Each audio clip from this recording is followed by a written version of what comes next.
টুপি দাড়িওয়ালা ভদ্রলোক বসে বসে গীবত করছে, অমুক অমুক করেছে, অমুক অমুক অমুক এই করেছে, অমুক সেই করেছে। ও মুসলমানেরা, আল গীবাতু আশাদ্দু মিনাজ জিনা, বানানো কথা বলবো না, ভালো করে বোঝার চেষ্টা করুন। একজন গীবত করলো আর একজন পরিষ্কার ভাবে জিনা করলো। কলিজার টুকরা ভাইরা আমার, যে লোক জিনা করছে এর চেয়ে কঠিন অন্যায় করেছে, সে গীবত করছে। ঠান্ডা মাথায় বোঝার চেষ্টা করুন। আর একজন লোক মার্ডার করেছে, আর একজন লোক একটা মানুষের জবাই করেছে, ভালো করে বোঝার চেষ্টা করুন। আর একজন লোক গ্রামে ফিতনা বাঁধিয়ে দিয়েছে। অন্যায় করেছে কে? যে মার্ডার করে দিয়েছে না ফিতনা বাঁধিয়ে দিয়েছে? জি তাহলে সব জানে তো, ওয়াজ কি করবো? এত কঠিন কঠিন কথা বলছি, হাদিস আর কোরআনের কথা উত্তর দিয়ে দিচ্ছে। সব জানে, মানে না। ইবলিস সব জানতো, শুধু মানেনি। তাই ওর কোনো আমল আল্লাহর দরবারে আর নেই, সব শেষ হয়ে গেছে, পুড়ে গেছে। শেষের বেলা ও জাহান্নামের টিকিট পাবে। শেষের বেলা কি পাবে? জাহান্নামের টিকিট পাবে। তো আমরা জানি, মানি না, আমরাও টিকিট পেয়ে যাব খুব তাড়াতাড়ি, অসুবিধা নাই। কারণ এই যে চারিদিকে যে অত্যাচার উল্টো পাল্টা হচ্ছে, কখন ভূমিকম্প হয়, না কখন বোম মারে, না কখন গুলি করে দেয়, না কখন কোন তাল হয়, এর আগে আমাদের কিছু পুঁজি সংগ্রহ করে নেওয়া দরকার আছে না নাই? আমলনামা দেবেন আল্লাহ পাক, যার ডান হাতে দেবেন সে তো জান্নাতের টিকিট পেল, আর যার বাম হাতে দেবেন কোন জায়গার টিকিট? জাহান্নামের। বাম হাতে জাহান্নামের আর ডান হাতের জান্নাতের। কিতাবে লেখা আছে কিছু মানুষ সেখানেও চিটিংবাজি করবে। বাম হাতে যখন আমলনামা পড়বে, এ বলবে আল্লাহ এ টিকিট আমার না, ভুল করে উড়ে যাচ্ছিল, আমার হাতে এসে পড়েছে। না না না না, আল্লাহ পাক বলবে মিথ্যাবাদী, তোর 12টা বাজিয়ে দেব। আজ কিয়ামতের দিন তোর কেউ ঠেকাতে পারবে না। তোর দুনিয়ার জমিনে জবান দিয়েছিলাম, গীবত করেছিলিস, মদ পান করেছিলিস, শরাব পান করেছিলিস, চিটিং করেছিলিস, উল্টো পাল্টা নেশা করেছিলিস, মিথ্যা বলেছিলিস, 24 ঘন্টা ফিতনা বাঁধিয়েছিলিস। আজকের জাহান্নামের টিকিট তোর হাতে ধরিয়ে দেওয়া হলো। তুই বলছি আমার নামে কিছু করি না। আল ইয়াউমা নাখতিমু আলা আফওয়াহিহিম, আমি আল্লাহ পাক তোর জবানে তালা মেরে দিলাম। কারো বাপ ঠকাতে পারবে না, কেউ সেখানে মস্তানি দেখাতে পারবে না। আমার আল্লাহ পাক জবানে তালা মেরে দিয়ে ওয়া তুকাল্লিমুনা আইদিহিম, আমার আল্লাহ পাক কোরআনে কারীমের ভিতরে জানান, আমার আল্লাহ পাক তার মুখে মোহর মেরে দিয়ে হাতের জবান যখন খুলে দেবে মুসলমান, সেদিন আপনার টোটাল জিন্দেগির ইতিহাস আল্লাহর কসম আপনার হাত বলে দেবে। আল্লাহর টোটাল জিন্দেগিতে কি করেছিল আপনি শোনেন, আমি একটা একটা করে বলবো। এই জন্য অনেকগুলো মানুষের বিচার হবে এক জায়গায়, তাই দিনটা অনেক বড় লম্বা হবে। দিনটা লম্বা হবে না ছোট হবে? কতদিন? 2 মাস, 3 মাস, 1 বছর? ক বছর ধরে বিচার হবে? সবাই বলেন 50,000 বছর। কত বছর? 50,000 বছর। আপনি বলবেন আল্লাহ আমি তো দাঁড়িয়ে থাকতে পারছি না, পাশি হয়ে আসছে, মাথার ঘি ফুটছে, কি করব? কি করবি? দৌড় মার, পালা, একদিকে পালা। দৌড় মেরে কোন জায়গায় যেতে পারবে? যে আমি আর এখানে থাকবো না, বিরাট মাথার উপরে সূর্য, মাথার ঘি গুলো ফুটছে, নাক দিয়ে মগজ গুলো গলে গলে পড়ছে, আল্লাহ কি হবে, আমি দৌড় মারি। মারো। এক গ্রুপ তৈরি করবে, করে নবীদের কাছে যাবে যে আপনারা কিছু করেন, আপনারা তো আল্লাহর পয়গম্বর, দোস্ত, আপনারা নবী, আপনারা বললে আল্লাহ শুনবে। নবীরা বলবে কেটে পড়ে, চল পালা, এখানে পালা, কঠিন দিন হাঁটা। আল্লাহর কসম কেউ পরিচয় দেবে না। আমার নবীর কাছে গেলে কাঁদবে, তো হিসাব করতে বলবে না। নবীর কান্না দেখে আল্লাহ বলবেন দোস্ত তুমি কেঁদো না, তবে তোমার উম্মতের তুমি বাঁচাই করো আর আমার জান্নাতের দিকে নিয়ে চলো। বাঁচাই করো উম্মত গুলো, ওরাই হবে যারা নামাজি, তাদের কপাল থেকে একটা নূরের ঝলক জারি হবে। রাসূলুল্লাহ নূর দেখে দেখে উম্মত বাঁচাই করবে। জোরে বলো। ভাইরা আমার বাবাদিরা যুবকেরা জনেরা খুব ভালো করে বোঝার চেষ্টা করুন এই জায়গায় একটা বাড়ি আছে এই জায়গায় একটা বাড়ি আছে বাড়িটা পাঁচতলা বাড়ি সুন্দর মার্বেল দিয়ে তৈরি করা আছে ভিতরে অনেকগুলো কায়দা কানুন করা আছে সিলিং লাগানো আছে প্রত্যেক রুমে দুটো তিনটে করে এসি দেওয়া আছে অনেক সুন্দর বাড়ি প্রত্যেক রুমের ভিতরে নহর আছে আর সোনার সুন্দর সুন্দর খাট পালঙ্ক আছে আপনি যদি মানুষের বাচ্চা হন আপনার যদি জ্ঞানগম্যি ভালো থাকে আপনার যদি মনে হয় এই বাড়িটার ভিতরে আমি ঢুকবো মধুর নহর কেমন দেখবো শরাবের নহর কেমন দেখবো দুধের নহর কেমন দেখবো কি সুন্দর সিলিং নাকি একটু শোব সোনার খাট নাকি একটু আরাম করব আপনার জ্ঞান আছে বলে আপনি বললেন বাড়িওয়ালা ওখানে দাঁড়িয়ে ছিল বলছে আমার বাড়ি যে শুতে চায় সুন্দর বাড়ি যে ঢুকতে চায় সে যেন আমার বাড়ি আমি বাড়িওয়ালা আমার চাবিটা হাতে করে নেয় মূর্খুর বংশ বলছে মূর্খ জাতির কলঙ্ক বলছে না আমি এই বাড়িতে ঢুকবো বটে চাবি লবো না আদলা ইট মারবো মুকুর মারবো কুড়ুল বাড়ি মারবো দরজা ভেঙে ঢুকবো বাড়িওয়ালা স্পটও জবাই করবে না করবে না এ কি জানোয়ার নাকি তুই শুতে যাবি দেখতে যাবি আমার সুন্দর বাড়ি চাবিলে যা যা আমি তো না করিনি লে চাবিলে মূর্খ বলছি ইট মারবো মূর্খ আমার আল্লাহ পাকের নবী আল্লাহর সঙ্গে কথা বলতে গিয়ে উম্মতের কথা বলেন না আমার আল্লাহকে বললেন আল্লাহ আমার উম্মত কি আপনার সঙ্গে কথা বলতে পারবে না আমার মতো আপনার সঙ্গে কি দিদার করতে পারবে না আল্লাহ বললেন দোস্ত চিন্তা নাই আমি আল্লাহ পাক তোমার দিদার দিলাম আর তোমার উম্মতের জন্য দিদারের ব্যবস্থা করে দিলাম তুমি এই 5 ওয়াক্ত নামাজ নিয়ে যাচ্ছ তোমার উম্মত 5 বার করে আমার বাড়ি আসবে আর আমি আল্লাহ আমার সঙ্গে 5 বার করে সাক্ষাৎ হবে মোলাকাত হবে আমার সঙ্গে দেখা হবে আর আমি আল্লাহ পাক আমার জান্নাতের চাবিটা তারা হাতে পেয়ে যাবে জোরে বলুন মিফতাহুল জান্নাতিস সালাহ as-সালাতু মিফতাহুল জান্নাহ ও জ্ঞানী ভাইরা বোঝার চেষ্টা করুন তাহলে এই যে বাড়িটা আছে ওই বাড়িটা দেখতে সুন্দর আর ওই বাড়িওয়ালা রাস্তায় দাঁড়িয়ে আছে বলছে বাবু যার এই বাড়িতে আরাম করার আশা হয় সে যেন চাবিটা নিয়ে আমার ঘরের ভিতরে চলে যায় কেউ যদি বলে চাবি লব না মুকুর মারবো তার সাপটা করার দরকার আছে না নাই তুই চাবি না তুই কি জানোয়ার না পশু তুই বুঝি না চাবি না বলছে লোব না তাহলে জবাই করে দিলে বাড়িওয়ালা দুঃখ মিটবে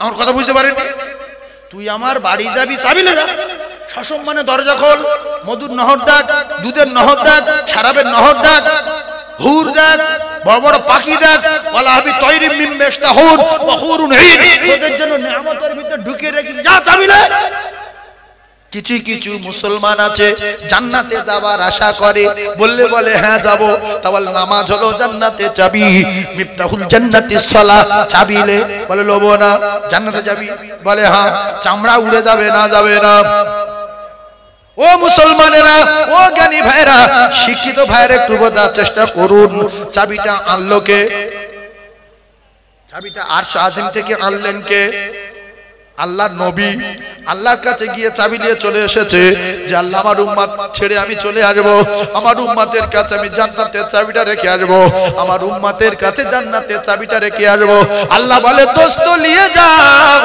তুমি জান্নাতের চাবি নিয়ে তোমার উম্মতের কাছে দিয়ে দাও তাই রাসূলুল্লাহ বললেন মিফতাহুল জান্নাতিস সালাহ যারা আল্লাহর জান্নাতে যাওয়ার আশা করে আল্লাহ জান্নাতে যেতে চায় তারা যেন 5 ওয়াক্ত নামাজ আদায় করে এই নামাজ হলো আমার আল্লাহ পাকের জান্নাতের চাবি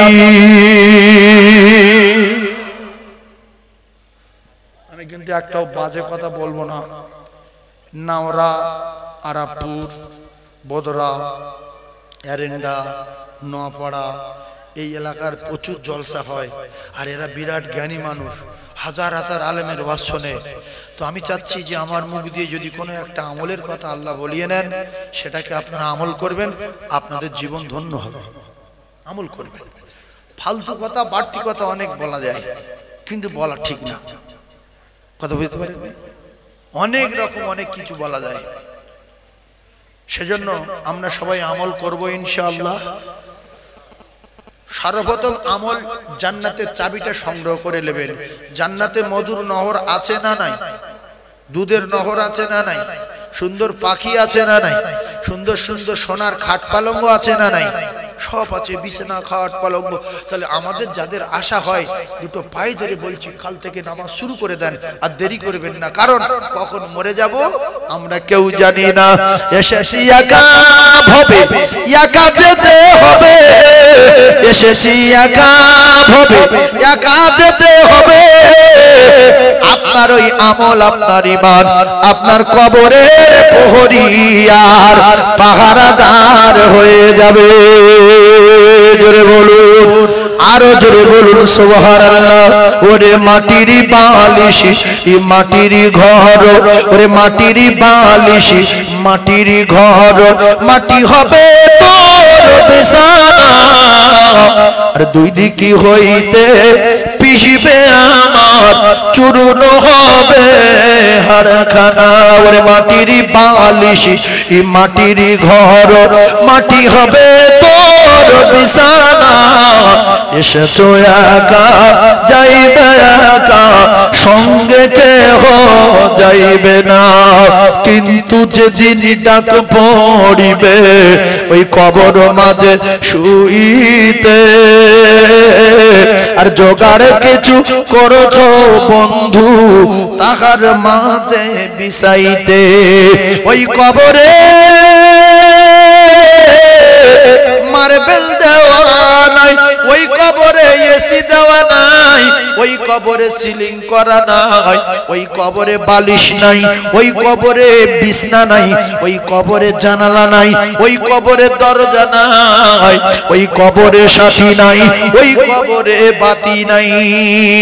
যদি আপনার জ্ঞান ভালো থাকে, যদি আপনি বিশ্বাস করেন কবরে কঠিন আযাবের জায়গা, কবর থেকে যে নাজাত পাবে, সব জায়গায় নাজাত পাবে, কবরে যে ফেসে যাবে, সমস্ত জায়গায় ফেসে যাবে, তাহলে আপনার কাঁথা, কম্বল, বিছানা, torch light, tubelight, bulb, emergency সব নিয়ে কঠিন জায়গায় যাওয়ার দরকার আছে না নাই?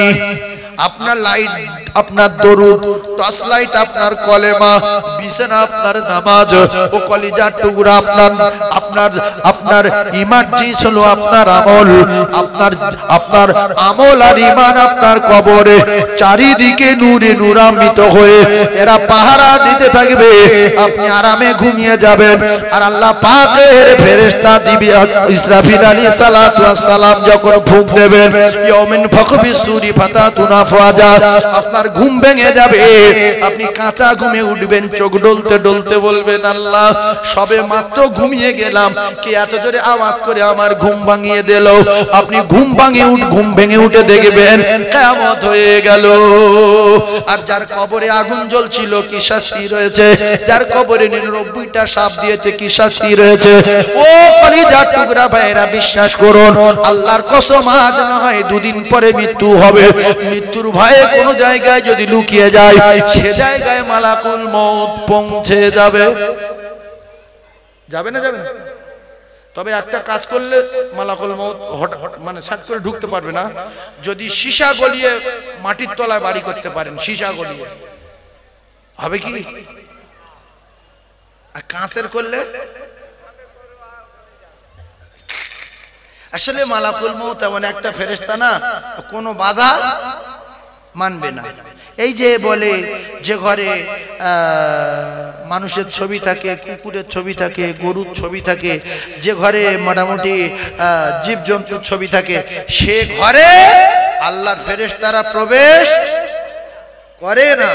তাহলে আপনার বাপের ইন্তেকালের সময় যদি বুকে একটা কুকুরের ছবি, মাথায় যদি একটা শুকরের ছবি, আর পেটের উপরে আপনার বোনার ছবি, এইগুলো মেরে যদি রেখে দেন, আপনার বাপকে আর মরবে কেন? আপনি বললেন যে ফেরেশতা যাবেনি।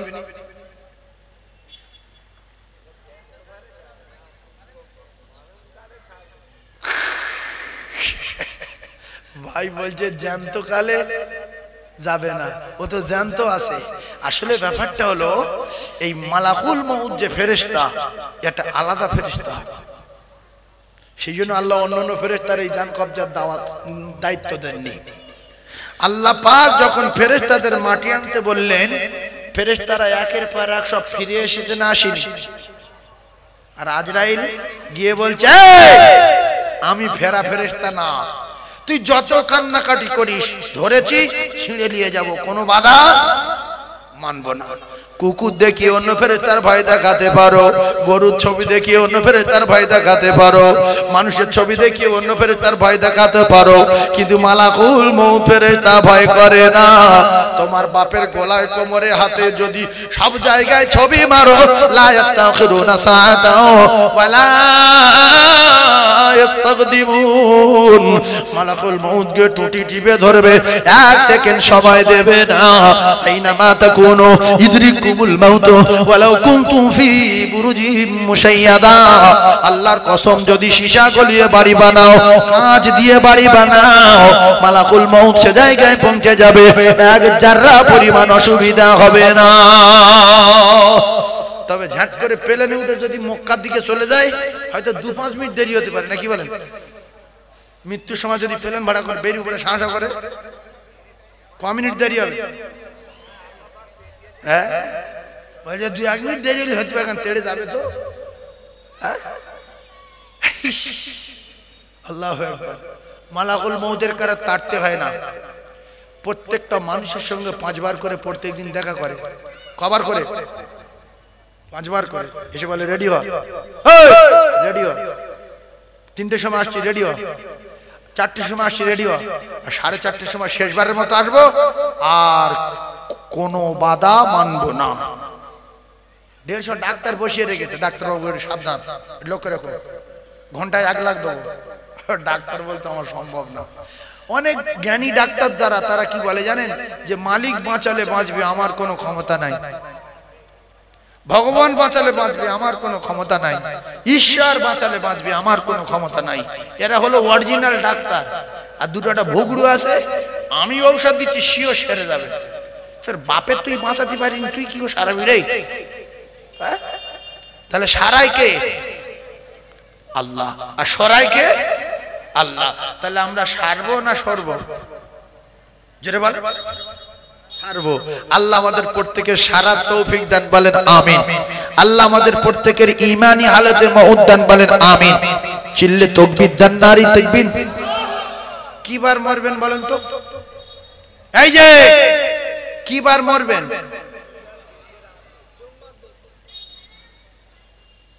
শুক্রবার মরবেন, বৃহস্পতিবার দিন মরেন। রাসূলুল্লাহ বলেছে, বৃহস্পতিবার রাত্রে কেউ যদি মরে, অর্থাৎ যেটাকে জুমার রাত বলা হয়, ওর কবরে আর হিসাব নিকাশ নাই। ভাই কথা শোনেন, কঠিন কথা বলছি, মুখস্থ করে নেন। অনেকে নামাজ পড়ে একটু ঘাম দেখায় যে আমি এত নামাজ পড়ি, এত প্রত্যেকদিন কোরআন পড়ি, আর ওই বৃহস্পতিবার মরলে তার কবরে আযাব হবে না। ও তো মদ খেত, ও তো 1-2 বার মসজিদে যেত, ও তো গাঁজাখোর, ও বৃহস্পতিবার রাত্রি মরে গেছে, শুক্রবার জুমার রাতে, ও শুক্রবার মরে গেছে, ওর কবরে আযাব মাফ হবে? হ্যাঁ, তোমার মতো মুরুক্কুর হবে না, ওর হবে। তুমি তো মানুষ না, তুমি তো অহংকারী। ওর কবরে আযাব মাফ হবে, কারণ ওর যদি 500 টন গুনাহ থাকে, 1 গ্রাম যদি নেকি থাকে, আল্লাহর কসম ও ঈমানদার। এই কথা বুঝে আসলো? ও ঈমানদার। আর তুমি নামাজ পড়েছো, তোমার এক নামাজ কবুল হয়নি, তুমি। এজন্য বারবার বলি, যত নামাজ পড়ো, যত রোজা রাখো, আর যত কোরআন তেলাওয়াত করো, সব সময় ভাববে যে আমার কোনো আমল আল্লাহর দরবারে কবুল হয়নি, সব ভুল। তবু আল্লাহর রহমতের আশায় আল্লাহর কাছে চাইতে হবে। ঘাম দেখানো যাবে না যে আমি অমুক কিচ্ছু না, আসলে ও সব আমি কিচ্ছু না, এটাই দিলে জায়গা দেন। ও সব আমি কিচ্ছু না। তাহলে একজনের যদি 500 টন গুনাহ থাকে আর 1 গ্রাম ঈমান থাকে, এই ঈমানদার না বেঈমান? আরে কথা বলে, বুদ্ধি খাটান। এই ঈমানদার, 1 গ্রাম তো আছে, বেঈমান না, নেকি অনেক কম, গুনাহ অনেক বেশি, তার জন্য জেল খাটবে, তার জন্য শাস্তি হবে। আর 1 গ্রাম থাকার বিনিময়ে একদিন না একদিন আল্লাহ জান্নাতে যাবে। আর ঈমান নিয়ে 1 গ্রাম হলো ঈমান নিয়ে বৃহস্পতিবার দিনগত রাতে জুমার রাতে মরেছে, তাই এর কবরে কোনো হিসাব বেঈমান না। আজ যদি শুক্রবার সারা দিনের ভিতরে মরতে পারে তো কবরে ওই রাদিতু বিল্লাহি রাব্বান ওয়া বিল ইসলাম দীনা আবি মুহাম্মাদিন নবী এই প্রশ্নগুলো যে করে, মালাকুল মউত প্রশ্ন করা ফেরেশতা আসবে না যে ও শুক্রবার মনে তো কিয়ামত পর্যন্ত ঘুমিয়ে থাকতে, ওর কবরে যাওয়া যাবে না। আর যদি বৃহস্পতিবার রাতে দিনগত রাতে জুমার রাতে যদি মৃত্যু না হয়, যদি মঙ্গলবার মরছ বা বুধবার মরছ, কবরে যাওয়ার সময় সঙ্গে বলবে না ভাই কে তুমি? না আমি ফেরেশতা। রাদিতু বিল্লাহি রাব্বান, আমি বুঝতে পারছি না বাবা। ও বুঝতে পারছো না, পিছিয়ে করছে, হ্যাঁ বুঝতে পারছো না। আবিল ইসলাম দীনা, আমি মাটি কেটে খেতুম বাবা। ও আর একবার বলবো, বাপের নাম ভুলে দেবে এবার। আবি মুহাম্মাদিন নবিয়্যা সাল্লাল্লাহু আলাইহি সাল্লাম। অনেক মুসলমান এখনো দুনিয়ায় রাসূলুল্লাহর নামটা ঠিক করে বলতে পারে না। কবরে গিয়ে কি বলবে? হ্যাঁ কবরে গিয়ে কি করে বলবে? আপনারা বিশ্বাস করুন, আজও অনেক মুসলমান রয়েছে কলেমা সহি বলতে পারে না, মুহাম্মাদুর রাসূলুল্লাহ সাল্লাল্লাহু আলাইহি সাল্লাম বলতে পারে না। দুনিয়ায় কবরে কি করে বলবে? হ্যাঁ এই কবরের ভাষা কি বাংলা হবে না হিন্দি হবে না উর্দু হবে? আরবি হবে না? আরবি জবান করে দেবে কে? একটু কথা বলো। আল্লাহ তো। ইস কি আফসোস। ভাইরা আমার বোঝার চেষ্টা করুন, ও জ্ঞানী ভাইরা, শিক্ষিত ভাইরা, ও শিক্ষিত মা বোনেরা, বেটিরা, কবরে যদি বাংলা না চলে, কবরে যদি ইংলিশ না চলে, কবরে যদি হিন্দি না চলে, কবরে যদি শুধু আরবি চলে, তাহলে যিনি আমাদের জবান পরিবর্তন করে দেবেন, যিনি আমাদের ভাষা পাল্টে দেবেন, তিনি হলেন আমাদের আল্লাহ। সেই রবের সঙ্গে বিরাট সম্পর্ক রাখার দরকার আছে না নাই?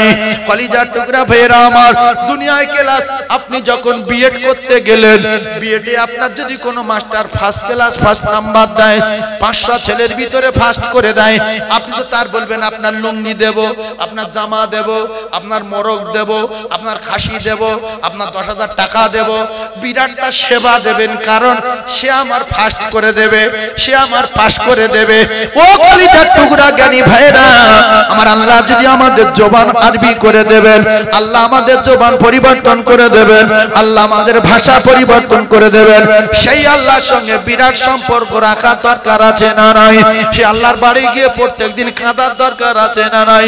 যে আল্লাহ আপনি আমার কবরে পাশ করিয়ে দেবেন, আল্লাহ আমি আপনার হুকুম আদায় করি, আমি আপনার হুকুমের আদায় করি, আল্লাহ আমি প্রচন্ড দান করি, আল্লাহ আমি 5 ওয়াক্ত নামাজ পড়ি, আল্লাহ আমি প্রতিদিন কোরআন তেলাওয়াত করি, আল্লাহ কবর থেকে আমার পাশ করে দেবেন, কবরে সওয়াল জবাব থেকে আমার মুখ দিয়ে বলিয়ে নেবেন, আল্লাহ আমার জবানটা আরবি করে দেবেন, আমি যেন কবরে সওয়ালের জবাব দিতে পারি, আমি যেন প্রশ্নের উত্তর দিতে পারি। এই কথা যদি আপনি না বলে হঠাৎ করে যদি চলে যান, কবরের ফেরেশতা যখন আপনার বলবে বল তোর রব কে ছিল, আপনি বলতে পারবেন না। বল তোর দিন কি ছিল, ধর্ম কি ছিল, আপনি বলতে পারবেন না, কারণ ঈমানে আপনার বলিয়ে নেবে, আপনি এমনি বলতে পারবেন না। সারা জীবন যদি 3টে কথা মুখস্থ করেন, আল্লাহর কসম কবরে জবান খুলতে পারবেন না, কারণ ঈমানের পাওয়ারে আপনি প্রশ্নের উত্তর দিয়ে দেবেন। তাই হাতে ধরে বলি, পায়ে ধরে বলি, যিনি আমাদের কবরে পাশ করিয়ে দেবেন, যিনি আমাদের হাসরে পাশ করিয়ে দেবেন, যিনি আমাদের মিজানে পাশ করিয়ে দিয়ে বিরাট বড় 30,000 বছরের লম্বা রাস্তা ফুলসিরাত যিনি আমাদের পার করিয়ে দেবেন, তিনি হলেন আমার আল্লাহ। যিনি আমাদের জান্নাতে দেবেন, তিনি হলেন আমাদের আল্লাহ। সেই রবের সাথে, সেই আল্লাহর সাথে, সেই রহমানের সাথে আমাদের বিরাট সম্পর্ক রাখার দরকার আছে না নাই? একটু জোরে বলে। তাহলে সম্পর্ক সবাই রাখবো ইনশাআল্লাহ। কে কে সেই রবের সঙ্গে সম্পর্ক রাখবেন একটু হাত উঁচু করে দেখান। নারে তাকবীর। আল্লাহ আমাদের হাতগুলো আপনি বেঁচে নেন, কবুল করে নেন, জোরে হাত তোলেন। নারে তাকবীর, নারে তাকবীর। কলমা পড়েন লা ইলাহা, জোরে লা ইলাহা, জোরে বলেন লা ইলাহা ইল্লাল্লাহ মুহাম্মাদুর রাসূলুল্লাহ। ওরে মা আমিনা হাত ধরে বলেন হালিমা, ওরে মা আমিনা হাত ধরে বলেন হালিমা। শোনো শোনো ও হালিমা, করে যদি ভুল আর নয়নেরই বাঁচায় আমার সে যে মুহাম্মদ রাসূল। আল্লাহুম্মা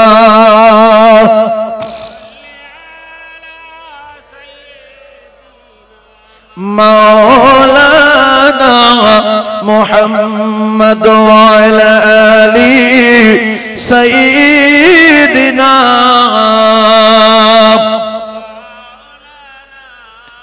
রোদন করেন মায়া মিনা ওই নিয়ে মুস্তাফাকে, রোদন করেন মায়া মিনা ওই নিয়ে মুস্তাফাকে। আর আবা বলে ডাকবে যখন কি বুঝাবো তাকে, দুঃখে কাঁদেন মায়া মিনা ওই নিয়ে কমলিওয়ালা। আর তোমাকে রসূল করে পাঠাইলেন আল্লাহ। আর দাই হালিমার ঘরে নবী প্রতিপালিত হলে, আর সিনা চাকো করে খোদা কোরআন ভরে দিলেন। আর রহমতে আলম তিনি শাফায়াত ওয়ালা। আর তোমাকে রসূল করে পাঠাইলেন আল্লাহুম্মা, জোরে জোরে বলেন সাল্লি আলা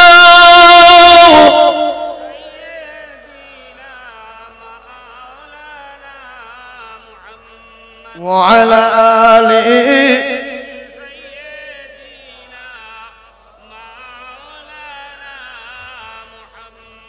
সাল্লাল্লাহু আলাইহি ওয়াসাল্লাম। আচ্ছা, আমরা যে কজন এখানে ওয়াজ শুনতে এসেছি, আমরা প্রত্যেকে যদি আমাদের মউতটা শাহাদাতের মউত হয়, তাহলে আমাদের কবরে আর হিসাব হবে কি? একটু কথা বলেন। আমরা শাহাদাতের মউত চাই কি সবাই? তাহলে যদি বলেন যে আমরা শাহাদাতের মউত চাই, হাসেরও হিসাব দিতে পারবো না, মিজানের পাল্লায় গন্ডগোল, ওখানেও গন্ডগোল হবে, কবরে প্রচুর গন্ডগোল হবে। তাহলে একটা কথা বলে যাচ্ছি, 15 টাকা খরচা করে একটা কায়দা কেনেন, কিনে হয় কোনো মক্তবে নাই কোনো মাদ্রাসায় আপনি খাতায় নামটা এন্ট্রি করেন, নামটা লিখিয়ে দেন, দিয়ে সপ্তাহে একদিন, 2 দিন পরে একদিন, 4 দিন পরে একদিন, 8 দিন পরে একদিন মক্তবে যান, গিয়ে আলিফ বা তা সা জিম হা খ এইরকম পড়েন। আপনি যদি আলিফ বা তা সা জিম হা খ বলেন, আপনি কায়দা পড়ছেন না কোরআন শরীফ পড়ছেন? কথা বলে, জোরে বলে। কোরআন শরীফ পড়ছেন তো? আলিফ বা তা সা কোরআনে আছে না নাই? তাহলে আপনি কি পড়ছেন? কোরআন শরীফ পড়ছেন। তাহলে আপনি জানেন না কি করে বলেন? পড়তে পারি না কি করে বলেন? আর এই আলিফ বা তা সা যখন পড়তে যাবেন, প্রত্যেক কদমে 1 বছরের নেকি আপনার নামায় আমলে লেখা হবে। সুবহানাল্লাহ। এরপরে কি হবে? আপনি যদি এই রাস্তায় মারা যান, আপনার নামটা শহীদানদের খাতায় লেখা হবে যে তলাবা, এ তলাবা মারা গেছে। আর আপনার জন্য পুকুরের মাছ আর রাস্তার পিপিলিকারা সবাই দোয়া করতে থাকবে। আর আপনার এত দাম আর মর্যাদার সম্মান বেড়ে যাবে, আপনার পায়ের তলার ধুলোর এত দাম হবে, আপনার পায়ের তলার ধুলোর বরকত লব বলে আল্লাহ পাকের মালায়েকা ফেরেশতারা আপনার পায়ের তলায় তাদের নূরের ডানাগুলো বিছিয়ে দেবে। জোরে বলুন, আরো জোরে বলুন। এবারে একটা কথা বলি, আপনার অনেক টাকা হয়েছে, আপনি বড় ব্যবসায়ী ছিলেন, এলাকায় একটা মাতব্বর ছিলেন, আপনার নাম ছিল, এখন হজ ফরজ হয়ে গেছে, আপনি হজে গেছেন। আল্লাহর কসম, রাসূলুল্লাহ বলেছে, যারা মদিনায় এসে কোরআন শরীফ পড়ে আমার রওজার কাছে, আমি তাদের গলার আওয়াজগুলো শুনতে পাই। বলুন সুবহানাল্লাহ। তাহলে এই কত বড় মানে অবুঝ আর নাদান হলে কোটি কোটি টাকার মালিক, পাকা বাড়ি, এলাকার লোক সম্মান দেয়, অথচ হজ ফরজ হয়ে গেছে, হজে গিয়ে মক্কায় কোরআন পড়তে পারিনি, মদিনায় কোরআন পড়তে পারিনি। লজ্জা, লজ্জা, জাতির লজ্জা। লজ্জা না, লজ্জা না? লোক বল